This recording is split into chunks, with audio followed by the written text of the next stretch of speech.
QingDao and Mantissa, I mean, there's not much that's connected to, well, I'm sure there's much more that's connected to Mantissa, but it's almost like, you know, Teddy Bear is already so expansive, and these could present new opportunities. I mean, let's just say Mantissa at the minute is a good price, or QingDao.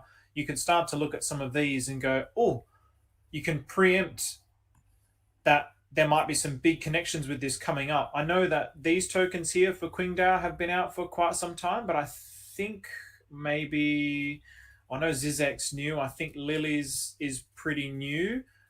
So yeah, maybe you could look at something like Mantissa and go, all right, well, I'm gonna get in on Mantissa now, in the hope that in the future something is going to happen in a big way, like it's with Teddy Bear, where it starts to get set up with a lot of different kinds of tokens. What's your thinking around that?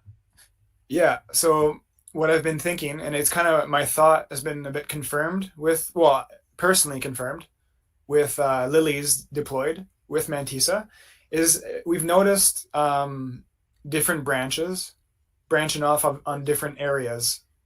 Let's say no nukes is a whole ecosystem of pairings coming off of that. And then we see it connected to leprosy, and then that branching off into a bunch of deploys and a bunch of launches.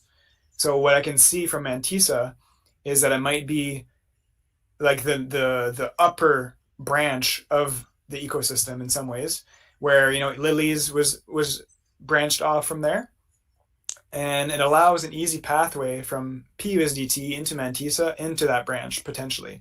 So right now Mantissa is like decently, it's very liquid.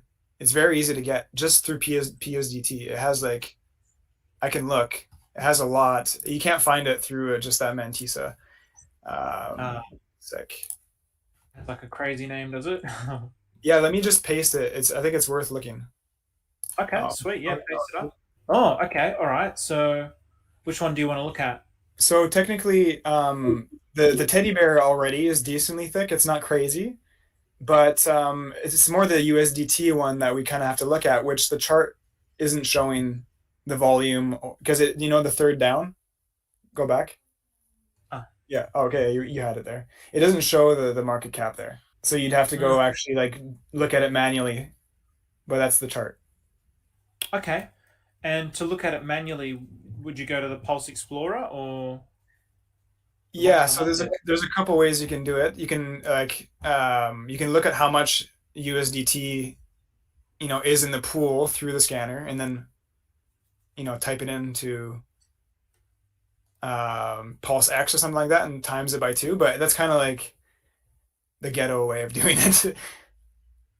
Just out of curiosity, do you know why it does this, where it's not showing the market cap or the liquidity or the volume? Why do some charts on Dex Screener do this? Oh, actually, maybe you can even look at it in Dex Tools. Sometimes they do it better. All right, sweet. So same thing. So we'll copy and paste it up here.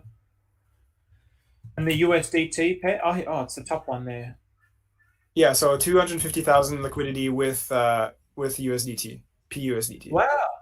Okay, so this is actually this shows it. Oh, and it shows the holder amounts as well, 24-hour volume. Wow. Yeah. So whenever I see that on Dex Screener, I'll just use Dex Tools. But yeah, just change your timing, from the 15 to like daily. So there's only 78 holders on that. So to me, if it's a core, it's technically potentially a core project. It's a bit of alpha for you guys that it might be good. Not financial advice, obviously. Sure. But that's really low. And it's a 414 launch. And he told me to put it on the main diagram. So what else do you guys want? It's got a sick logo too. I'll buy it just based on the little symbol there. Yeah. So going back to this chart, is there anything else that you wanted to say about that Mantissa before I ask a little bit more about this? No, I think that's my main speculation, is it might be a new branch and a heavy p-stable connection, which would help drive the ecosystem up. Nice. I love that. And because I mean this is a big thing as well, the p-stables. I mean, again, if you look at just very quickly, I'll bring up my multi-chart just for everyone. I try and keep track of this. So my p-stables. So I want to just quickly show this. I think this is alpha. I've been doing a little bit of this myself. So first of all, creating a liquidity pool in these is phenomenal, because if you believe in the Atropa ecosystem, so for example, I created, so I'll just go to this one here. So actually, so this is USDC and DAI. I created a liquidity pool at this rate, and I closed it at this rate. And both tokens are up. So if you believe in the future of this ecosystem where it's going to stabilize, and you're providing liquidity now, like maybe 1 to 3 years before you actually get those stables, you're just creating yield that at the moment is worth like not much at all. But in 1 or 2 years time, all those tokens you've generated over 2 or 3 years, they're going to be worth $1. So I think this is definitely something to look at. And the ratios, obviously. So with this particular one, so USDC DAI, so I was mostly in DAI, and then I swapped the DAI for some USDC in the hopes that eventually it's going to come back up. So just like it's done here, it went down and it came back up to the 1-to-1, and again came down, went up to the 1-to-1, and now again, if we look at we'll just have a look at USD DAI. Same thing. Like at the start, it came down and it's kind of fluctuated around this level. So here's the 1-to-1. So it's mostly been down because there's a lot of attention on DAI. But again, it's starting to pull its way back up. And if you can make these trades now, so if I trade 1,000, I think if I trade 1,000 DAI for, at the moment, the price, I'd get like 125,000 or thereabouts of USDT. And again, if that comes back to $1 and your thesis is, well, I'm only confident in pDAI, you can swap it back into pDAI. And so you've just made 25% on your pDAI by just making that ratio trade. So I think there's a lot of these really interesting opportunities. And again, creating liquidity on this, preempting the idea that it's going to be stabilized in the future. So there's so many things happening within the Atropa ecosystem to be excited about. So I just wanted to quickly share that one. Do you want to, so we've got a couple of people asking about ZIZEK. Do you have any opinions on ZIZEK? So obviously this has been included on here, and I think obviously like most things, when people buy it, they want you to talk about it. So do you actually have an opinion on this, or was this simply added because people were talking about it? Well, yeah, a little bit, but also there is a heavy connection to Bullion there, the Bullion 8. So it kind of like, it popped up on my radar through the wanting to highlight Bullion 8. So it was the second biggest LP pool with it. So it means like some significance that is connected to there.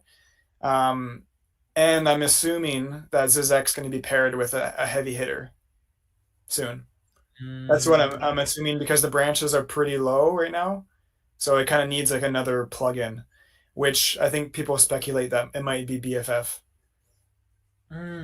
And this is really the beauty of some of these outer, let's say these lower branch, or the thinner branches that you get, like these new tokens ZIZEK. If you can get in nice and early and they start to get bonded up with some of these bigger plays, they can get lifted up with the whole ecosystem. For sure, and I'm not super familiar with Zizek as much. Like there might be like a decent PLS right now because it is very community supported. So there might be a decent doorway with PLS. I haven't checked personally. I'm like, yeah, there must be. I think there is. Yeah, this was something that I was quite surprised by, actually. Most of these tokens have very, like I know Zach, I think probably Zach set that one up, and he's basically mentioned like it's very, very good, the PLS with Zizek. You barely get any slippage. It's kind of like trading for teddy bear, which is really good. Whereas a lot of the newer tokens going in straight with PLS is very, yeah, it's a bit of a pain. But with Zizek, I think Zach set that one up. So shout out to you, Zach. Yeah, I was just conversing with Zach this morning actually, and yeah, he's a great guy, and I think he's really, really good for the Atropa system ecosystem. And I just wanted to mention, if you want to support a token in the Atropa ecosystem, if you want to build a community, if you want to drive volume through it, I think it's really important for the community to provide liquidity with PLS. I think it's really strengthening the root, and it's giving more real value to the tokens, because a lot of these are hyperinflated token values because their liquidity is with another token with that doesn't have much PLS liquidity. So it kind of like creates a lot of paper liquidity. So I think also like creating a really thick pathway into your token of choice with PLS is really good as a community thing to do. And if there's a new token that launches, usually I'll grab a bag, maybe like a percent or two or more, and then I'll add like 10% of my holding. I'll put like PLS with it, just to help people buy in. That's my really like how I want people to be able to buy in without having to look at this map eventually, because this is how we know we're early, because normal people can't buy these really easily. They can buy a teddy bear, they can buy Atropa, they can buy pDAI, but all these other ones are so tricky to get to so far until the PLS pools actually get bigger, and then people can actually ape in with PLS.